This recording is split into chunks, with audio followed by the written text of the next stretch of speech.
Yeah, but what are you doing for you? What are you doing for you? That's the question. It's been posed to me. I have no idea how to answer it. Let's discuss it together on this episode of the Gratitude Journal podcast. This is the Gratitude Journal podcast. It's a mite chilly down here in the basement lair of the Gratitude Journal podcast Command Center Studios. I made that sound a lot more important than it really is, because really it's just a little square room with a bunch of stuff in it to try to cushion the sound. It's Matthew here. Welcome back to this edition of the Gratitude Journal podcast. I am in the basement lair, and it is kind of chilly but comfy, because I'm wrapped in my favorite sweatshirt that I broke out for the first time this week, because the temps are a little bit down and the overcastness is up. Is that a word? I don't think so. I just made it up. You can do that on podcasts. And it just feels like fall, even though here in Northeast Ohio, I'm not sure what's happening in your point in the world.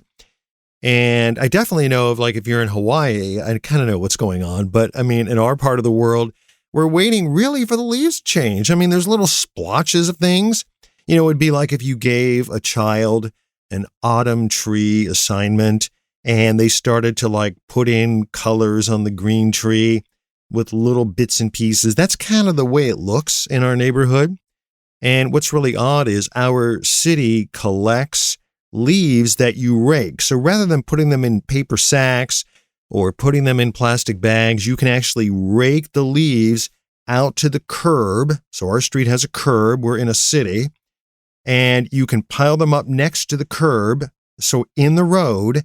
And then this truck comes by and it kind of scoops them up and they turn it into mulch. So we received this little card in the mail that tells us when our ward of the city is scheduled for leaf pickup. Well, we're scheduled for a week from yesterday.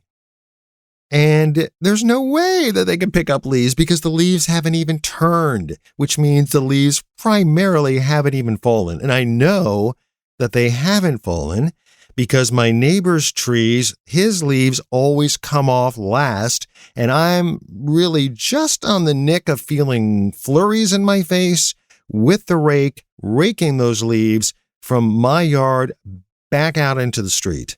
And so I know we're not even nearly close to leaf raking. So there's probably a lot more about leaf raking than you probably ever wanted to know. But it does remind me to remind myself to express the purpose of this podcast, because really every podcast should have a purpose. It should be about something, right? And this podcast is about gratitude. And as I mentioned in the previous podcast, it's been relatively tough for me lately to find gratitude in things.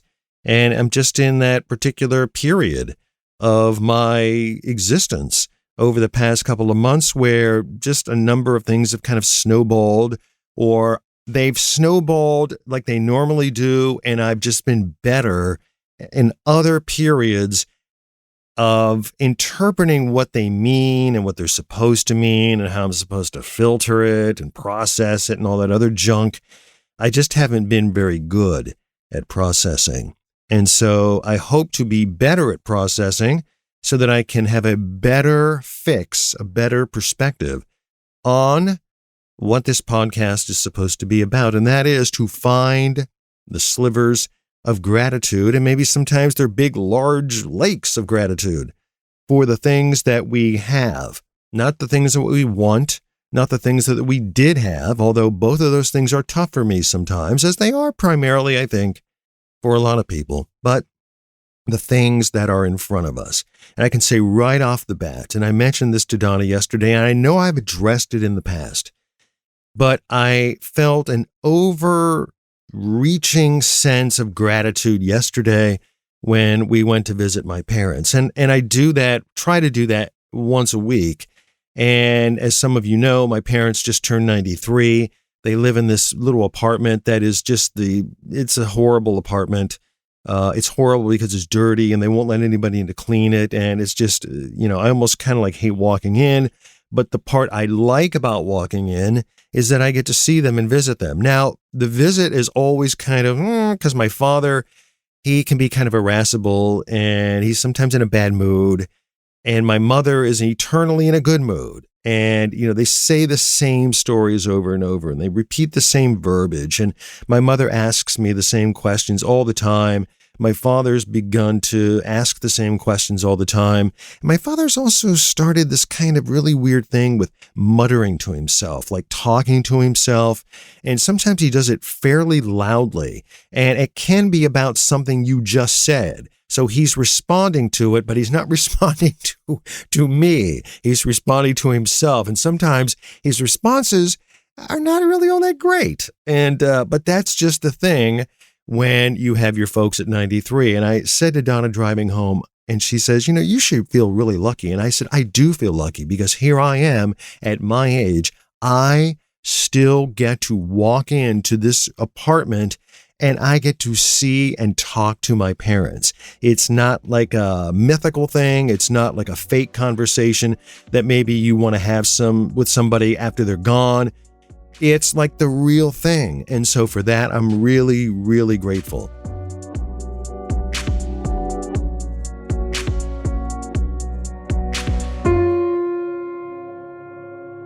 I don't know how many episodes we're up to now. I should probably check into that. Maybe 70, 80, something like that. And whatever, the dozens of episodes in the past, I know that I've mentioned this ridiculously ugly building that sits behind our house. It's a big square building, which was common, I guess, back in the 70s or whatever, the late 60s, for putting up these sort of high-rise structures. And it's really not all that much of a high-rise structure. I think it has like 9 or 10 stories. But it's just butt ugly. I mean, it's a square box.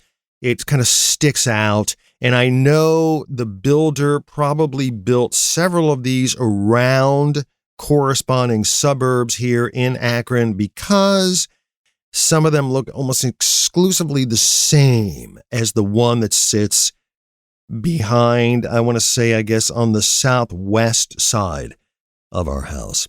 The one upside, though, to this ridiculously butt-ugly building that looks like something that comes out of North Korea, as I would imagine North Korea to be, aside from all the missiles, is that it had this enormously beautiful row of burning bushes that separated the parking lot from the road.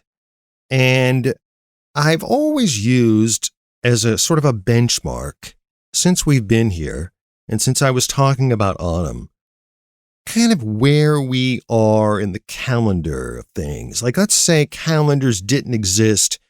I noticed the temperature changing a little bit. And then when I would look at those bushes and just the top edges of the red would start to filter in, I would know that, hey, guess what? If I step out on the front of my porch, where we are in the scheme of things as far as autumn. And there are probably about 12 of these bushes. And when they're in full bloom, they're really, really beautiful. I've always loved burning bushes. I just think like they're the great equalizer as far as raking leaves, because you get all this beauty and then they kind of fall and you really don't have to do anything to them. It's not like you have to rake a bunch of leaves or rake a bunch of debris from a burning bush. It just falls and that's the way it is. And I think they're just lovely. And so yesterday, as I was doing my thing here in the basement lair, I heard kind of a humming, like a kind of going. I noticed in a distance. I had to record some things, so I was kind of waiting for it to stop, and it wasn't stopping. It was just kind of going on and on and on. I'm thinking, well, somebody's down here doing something because, this hum is kind of getting in the way. So I thought I would trudge upstairs and kind of find out what's going on.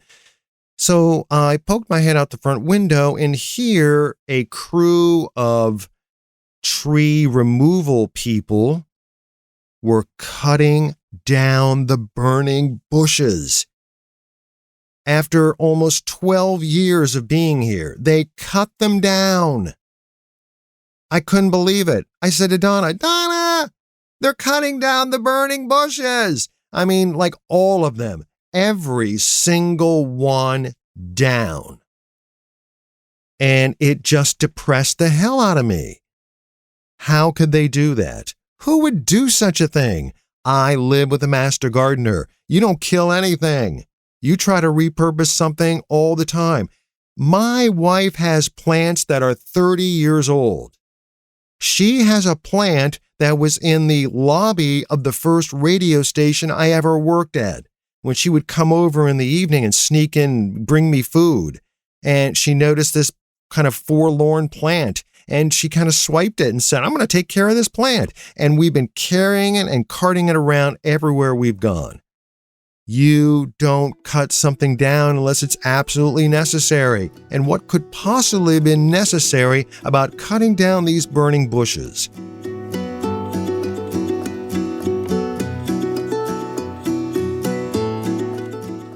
I know I mentioned this in the past, but I've been seeing I guess it's a shrink. I mean, it's really not a shrink. It's just somebody to talk to. It was suggested to me that even if I don't get advice about my current situation, our current situation, and I feel overflowed with things that maybe I mentally or physically can't adjust to, or that I can't deal with appropriately, that maybe it might be a good idea for me to talk to someone. And I'm certainly for mental health. I'm certainly for somebody talking to someone. And while I immediately had some pushback on this notion, initially I gave in. And so I have been going occasionally, once a month, once every couple of months, to sit down and talk about my feelings affiliated primarily with this journey that we have been on and how I deal with this journey. Because even at this early stage, it can be pretty exhausting and pretty overwhelming, in my opinion. And so one of the questions that my therapist sometimes asks me is, well, what is Matthew doing for Matthew? What are you doing for you? And I kind of hear that question and my face crinkles up. I can feel it crinkling up in a sort of, okay, eye roll, whatever. The hell does that even mean? How am I supposed to interpret that? What is that supposed to mean in my life? What am I doing for me? I mean, it's tough when you really don't have a lot of expendable income to buy something for you. So that's not a way of doing something for you. And aside from the things that you have to do, most of the things I do are done with Donna. So, and it's been that way for the last almost 3.5 decades. So I'm struggling to figure out the full extent of the meaning of what am I doing for me? I have been finding these little things that are, I would say, crucial or critical, things that I'm grateful for, that I have sort of taken out of the schedule to apply towards answering that question, what am I doing for me? Now, maybe you have a different interpretation of this, or maybe you do this in a different way. But one of my big things is on Sunday morning, I have to have my coffee and I have to have my newspapers. Now, I have to have that every morning, but it's particularly critical on Sunday morning. I don't know why. It just seems like I invest more time in it. And it seems like it reinforces my need to have that hour or so as my time, my sacred time. And so I would say to my therapist, well, what I do for me is I read my paper in the morning. And he sort of blankly looked at me. And I said, no, this is very important to me to have time with my newspaper. Now, it's been suggested to me in the midst of everything going on, COVID and just the upending of our democracy and the jobs crisis and the price of gasoline and It's just everything that's going on that, hey, you'd be better off if you just didn't watch the news, or my case, read about the news. Just let it go. Don't do that. But I enjoy finding ways to try to understand the nuances of the things that are happening around us, and that means reading the newspaper. Plus, as I've waxed philosophical about before, newspapers are some of my favorite things, and newspapers are dying, so I am going to wrench out all of the juice that I can out of the existing newspapers that do exist so that I can continue to enjoy this little piece of me time that I think equates to what am I doing for me? And so for that, I'm grateful. The other thing I like to do on especially Sunday mornings is go for a walk. Once Donna is up and I've made sure she's taken her pills and she has her hot chocolate and she has her religious program that she enjoys watching on YouTube. And to me, that is another space of what am I doing for me? And maybe you do this too. Maybe this is something you do, but walking is very important to me. Under normal circumstances, I would take a dog. But our doggy can't really walk anymore. He doesn't get the same enjoyment because he's old. He's 15. And if I walk him around the yard, that's a lot. That's a big walk. So I enjoy walking along and just enjoying the crispness of the air and the birds singing and the train whistles in the background and just plodding along, thinking about my week and thinking about the upcoming week and what I might be doing for that day or rehashing a conversation. I don't listen to podcasts. I don't listen to music on my walks. I prefer to hear the ambiance of the world around me. As you know from this podcast, sometimes during walks or rides, I've tried to do a podcast. I think I did one. I've attempted another one. Something happened with the recording mechanism and I wasted 35 minutes of talking to myself and it never recorded.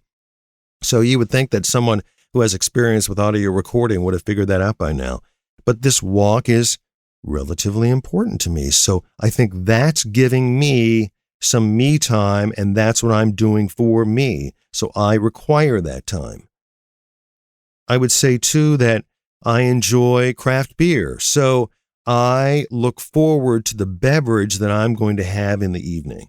And sometimes I look forward to it to such an extent where maybe midway in the afternoon, I'm thinking to myself, which beverage am I going to have?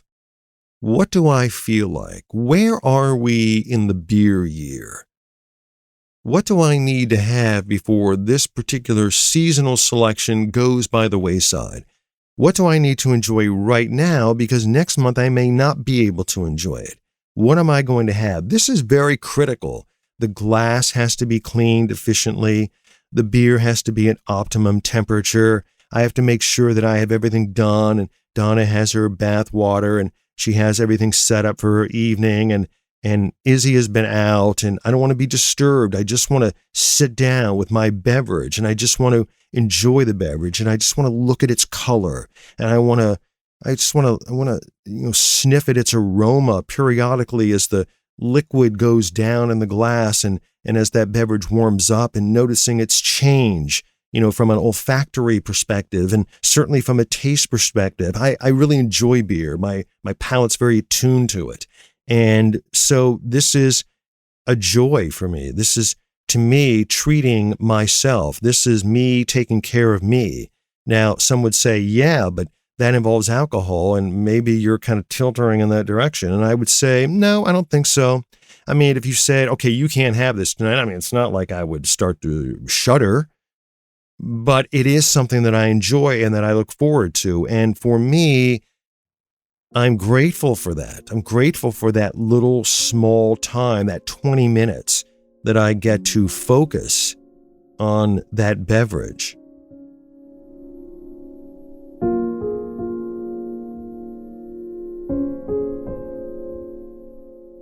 What do you do for you? I mean, what does it for you that allows you to say, I'm taking care of me? That's a tough one to answer sometimes. Because I think what I'm learning in these very early entry-level stages of being a caregiver, that there doesn't seem to be a lot of time to focus on yourself. And I'm trying to get a better handle on the fact that not everybody is experiencing my situation. When I hear people talk about themselves and their journey and where they're at and what they need to do for themselves and what they are doing for themselves, I sometimes think, yeah, but you don't deal with what I'm dealing with, and you have much more latitude to make yourself help yourself. You have much more latitude to treat yourself better. You have much more latitude to do the things necessary for you to feel better about you. And to a large extent, that's an illusion. I just have to be more practical, and I have to be better at finding ways to eke out these spaces of doing stuff for me, treating myself to something that makes me feel like I'm caring about myself. Now, it doesn't always have to be about things or buying something. I'm guessing that some would say, well, the fact that you're going to talk to someone is caring about yourself. So I guess I would agree with that. I think just an opportunity to meet up with someone, a friend, for a while, a day, even a weekend, I think that's caring for oneself. I think that's giving something to yourself that you enjoy. And so it's showing you that you care about you, answering the question, what about me? What are you doing for yourself? What is me doing for me? But I think amongst those questions, and I think amidst this quest to figure out what are you doing for you, I think there also has to be the quest to find gratitude in that. Because many times I've walked out with an empty feeling from these therapy sessions. And sometimes when I'm having that beverage that I've thought about for several hours during the afternoon, it may not turn out to be the best beverage. And I may be disappointed. And if I were still blogging about beer, I might write a negative critique of that particular beer. So it's not always enjoyable.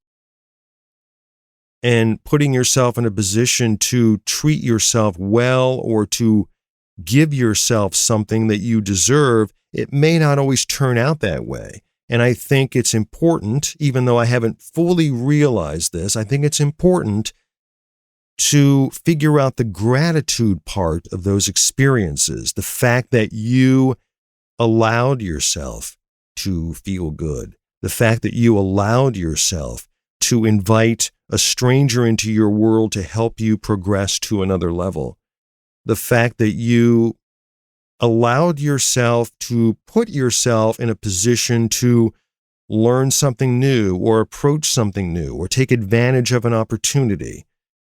And I think that's the tougher part, to find the gratitude in that. In a sense, finding a way to appreciate the event, even if you don't accomplish the end result that you had originally anticipated or expected. When I went out on my walk yesterday, I was pretty PO'd about those burning bushes being cut down. I mean, all I saw then were cars in the parking lot, and I saw more of that ridiculous-looking building. But what I did see, that I may not have seen had the burning bushes been up, the beauty behind the beauty, I guess,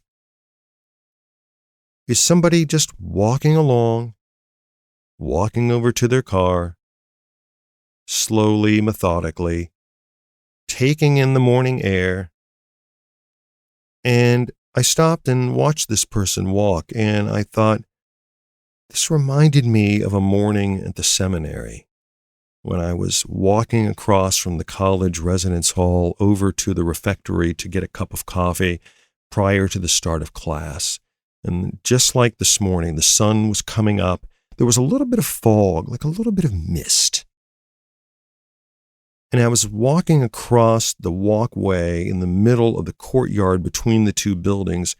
I turned to my left, and there, emerging from the mist, head down, slowly, methodically walking, folder tucked under his arm, head down, deep in thought, was Monsignor Leonard J. Fick, my hero, my mentor, if I could have had a mentor or a hero back then.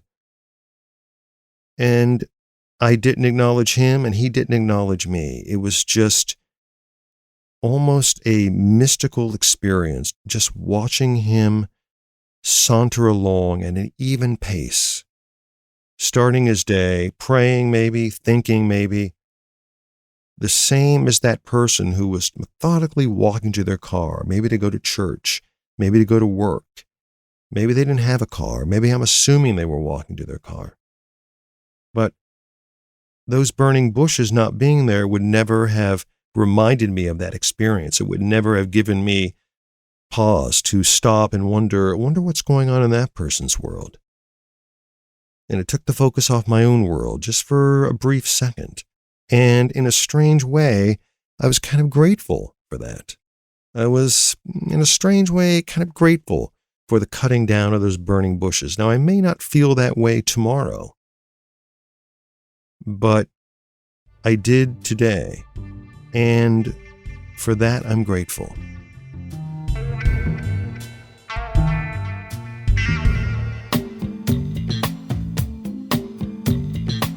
The beauty behind the pain, the beauty behind the beauty.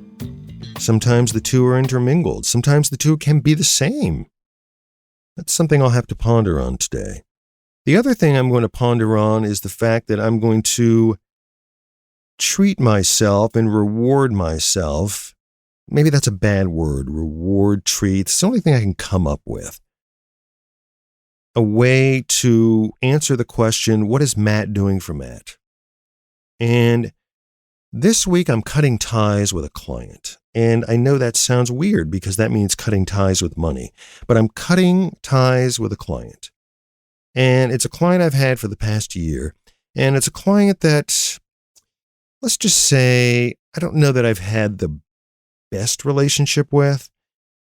And my attempts at trying to find appreciation have sort of gone by the wayside. And I feel after an exchange occurred this week between us that it might be better for me just to remove myself from the situation. I decided to do that. And I wrote the letter. I'll send it tomorrow. I wrote the letter. I read over the letter. I reread the letter. I rewrote the letter. I reread it again just to make sure that I felt comfortable about doing it, that this is something I wanted to do. And when I got to the end, I thought, yeah, I am going to treat myself to this, to lessen my anxiety a bit and make that move, even though it lessens potentially the small amount of change in my wallet. So I'm, again, in a strange way, kind of grateful for that.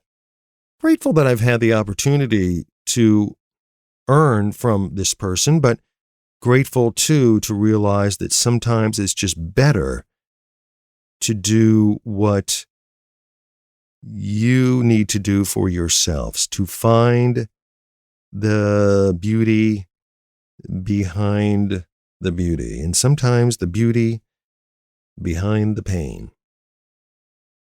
So here's hoping you are safe and healthy, that COVID booster shot is on the horizon. It is for us. So we'll be looking into that relatively soon because, as you know, I am a proponent of vaccines and all of us getting this thing behind us, at least as much as we can, because I think it'll be around for a while, as much as we can, and taking control over the situation without feeling like we have somehow intruded upon our own freedoms or the freedoms of the others around us. So here's hoping you're safe, regardless of your political outlook, and that you are staying warm if you're in that part of the country where heat now is a concern. Paying for it sounds like it's going to be a bigger concern, since it seems like heating bills for this upcoming winter, predicted to be bad, by the way, will perhaps even double. So we'll have to adjust that. In fact, I might have to find a newer, less expensive beer to appreciate in the evenings to compensate for this extra money I'll have to spend on heat now that I've told a client to hit it. Here's hoping you're okay. And thanks for downloading and listening to another episode of the Gratitude Journal podcast.